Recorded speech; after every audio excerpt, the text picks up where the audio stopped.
The shadows seemed to breathe in the woods, tendrils of darkness caressing the twisted trunks and gnarled branches. Every snapping twig or rustling leaf sent jolts of panic through my body. I gripped my rifle tighter, the cold metal slick with nervous sweat. "Keep your eyes peeled," I whispered harshly to the scouting patrol. We moved like ghosts through the gloom, senses straining for any hint of the werewolves' foul presence. The stench of old carnage hung thick in the air, shredded corpses of deer and other woodland creatures littering the underbrush. Miller halted suddenly, nostrils flaring. "You smell that?" A nauseating reek, like rotten meat and hot bile, wafted on the breeze. We followed the stink to a small clearing where an ungodly sight awaited. Piles of mangled flesh and snapped bones, human and animal alike, intermingled in a grotesque mound. Dismembered limbs and entrails trailed away into the brush. The grass was matted with viscera and drenched in rancid juices. Graves choked back vomit. What kind of unholy monster? A low growl rolled through the trees. Inhuman eyes flashed in the shadows. I snapped my rifle up, but it was slapped aside by a giant furry paw. Razor claws slashed across my face in an explosive burst of white-hot agony. The werewolf stood upright, 8 feet of rippling muscle and fetid fur. Its muzzle split in a wet, rumbling snarl as more of the beasts melted from the darkness. We opened fire without pause, bullets slamming into their hulking forms. Mitchell went down hard, his throat torn out in a spray of gore. Ramirez crumpled bonelessly, bullet holes piercing her torso. The werewolves were on us, claws and fangs rending flesh from bone with sickening ease. I slashed wildly with my bayonet, the steel blade glancing off their hides. A werewolf howled, raking its claws across my chest and leaving deep, oozing furrows. It lunged, jaws gaping wide enough to swallow my head. Then its skull exploded in a shower of bone shards and viscous matter. I wheeled around to see Miller pumping round after round into the beasts. In those fleeting seconds, the remaining werewolves scattered into the night, melting back into the inky woods like hellish wraiths. We gathered ourselves in a shocked, bloodied knot. The few of us left alive. Charning and Peters were the only others still standing, gaping wounds leaking vital fluids. Miller vomited again and again until he choked up naught but bile. "What, in God's name, were those things?" Peters whispered hoarsely. I shook my head slowly, feeling the burning tracks of the werewolf's claws down my cheek. "I don't know, but I aim to find out."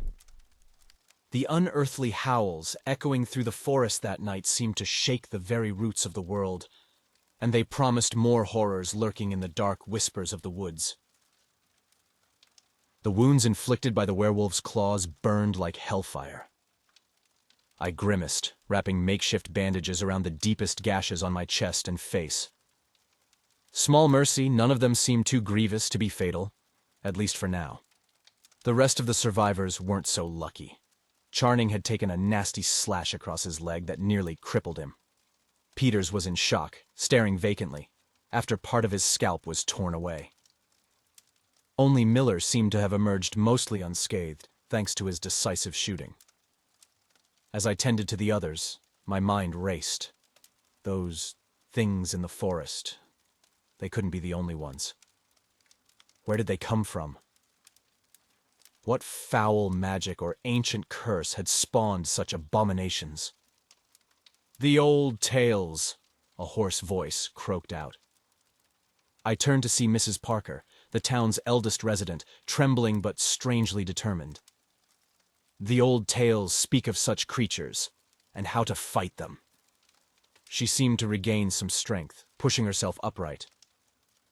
"My father's father used to tell me the legends, beings of the night, human souls corrupted by a primordial evil, vulnerable only to—" Her eyes went wide as she gripped a heavy silver candlestick, an ornate family heirloom to the blessings of the moon's radiance, bound in pure silver.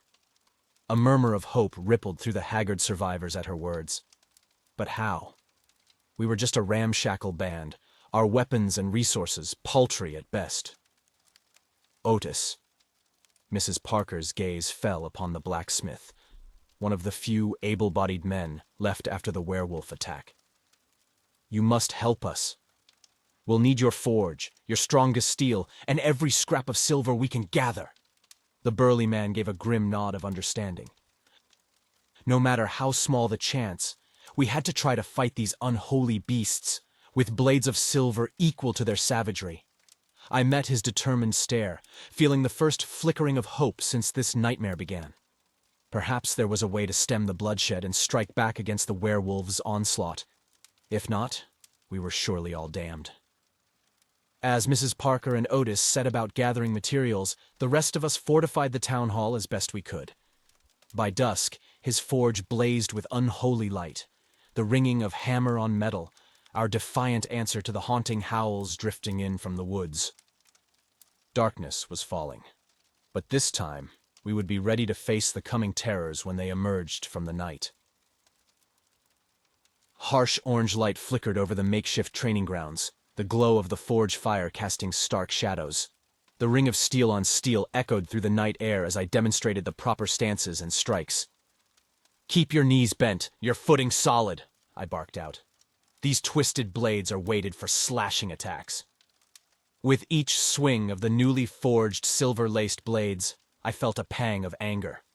At the suffering this town had endured, at the friends and neighbors butchered by those unholy monstrosities.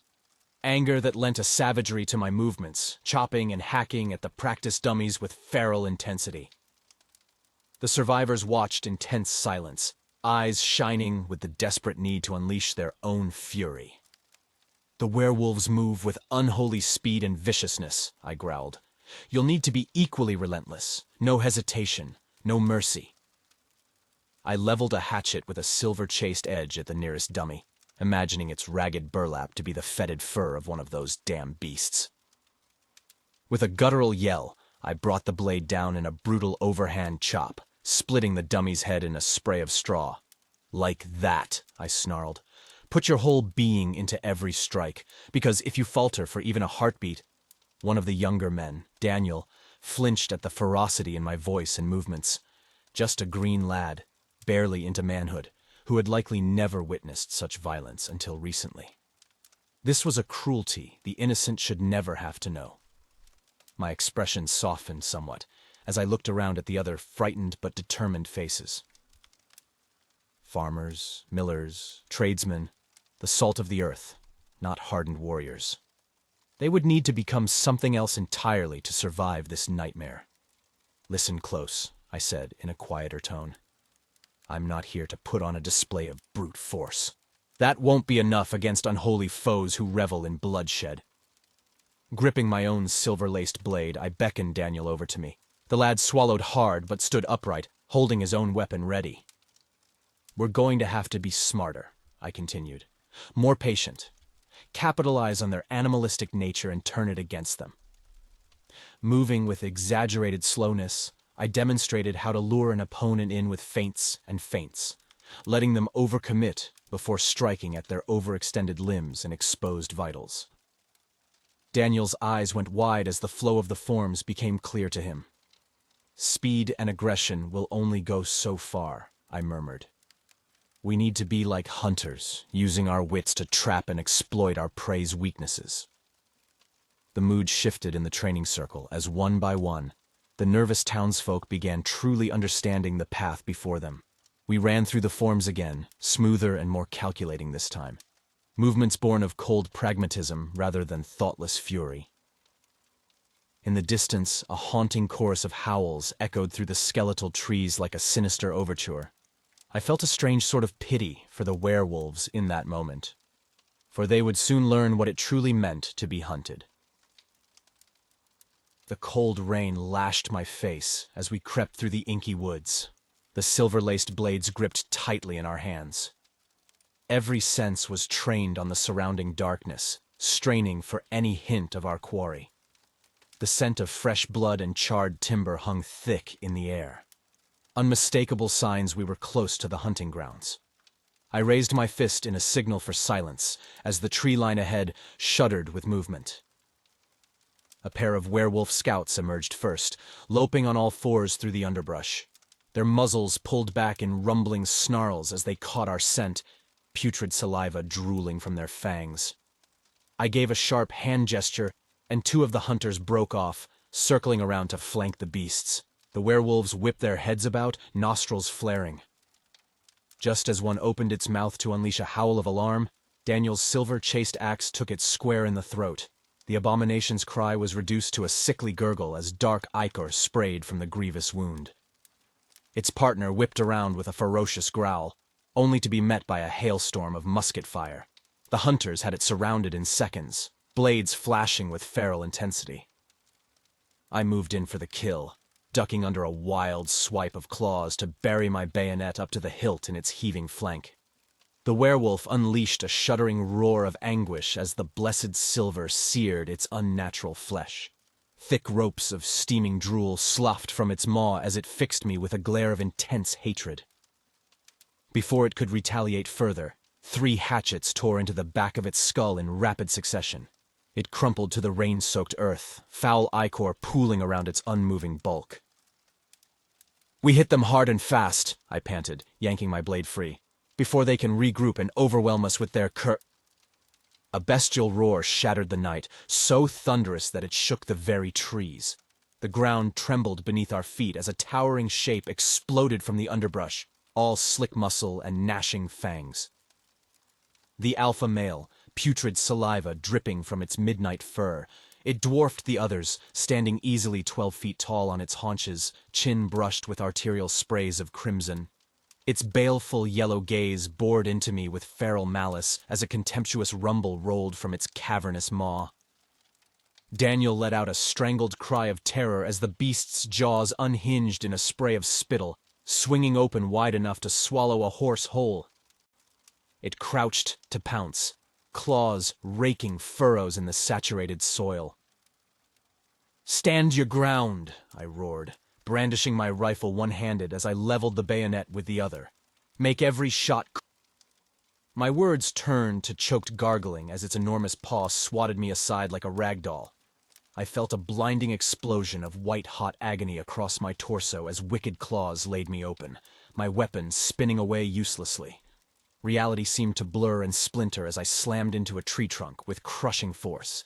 I collapsed in a boneless heap, gasping and retching, feeling my lifeblood pour forth in slick rivulets. Through the haze of nausea and dimming vision, I saw the hunters standing resolute, even as the alpha male reared up in all its grotesque glory, looking utter death itself in the eye with only their honed instincts for survival. Daniel's voice, high and tremulous, broke through the thundering in my ears. "Now or never." Silver blades flashed, gunpowder thundered, bestial screeches shook the night. Then everything went black. A distant droning roused me from the inky void. Fuzzy awareness filtered back in. First the metallic taste of blood thick on my tongue. Then the throbbing ache throughout my body. I groaned, eyelids fluttering open to blurry shapes hovering above me. Familiar, concerned faces gradually swam into focus. Miller, Mrs. Parker, a few others rendered anonymous by my swimming vision.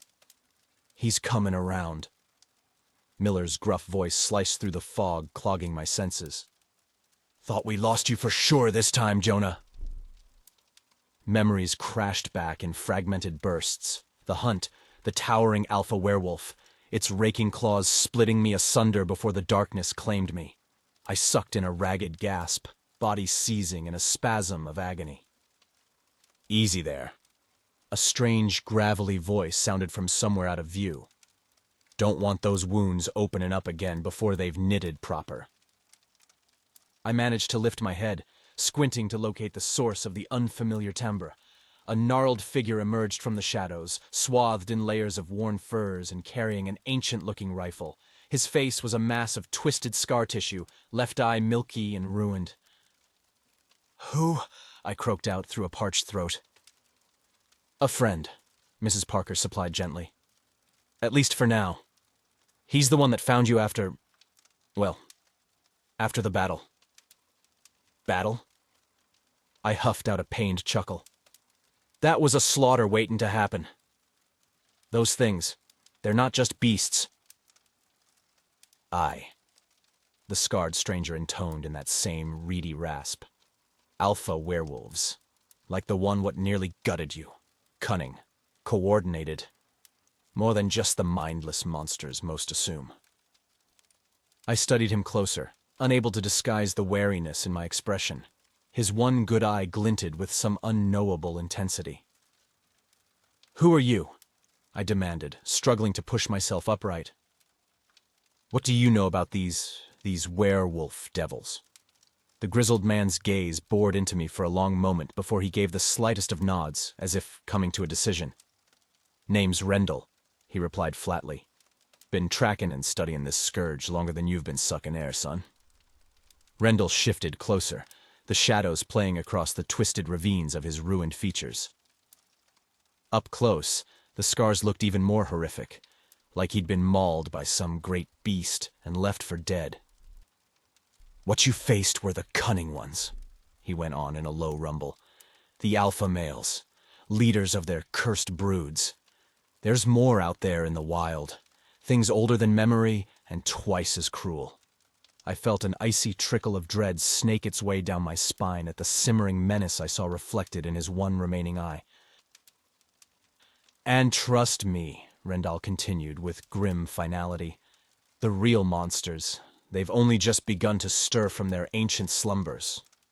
The blood seemed to freeze in my veins at his foreboding words. I traded worried glances with the others, realizing with dawning certainty that we'd merely endured the opening skirmishes of a much larger, more terrifying conflict. As the cloying scent of damp fur and charnel wafted through the air, I knew one thing above all. Whatever deal with this devil we might have to make, it was our only hope of emerging from the coming nightmare with our souls intact.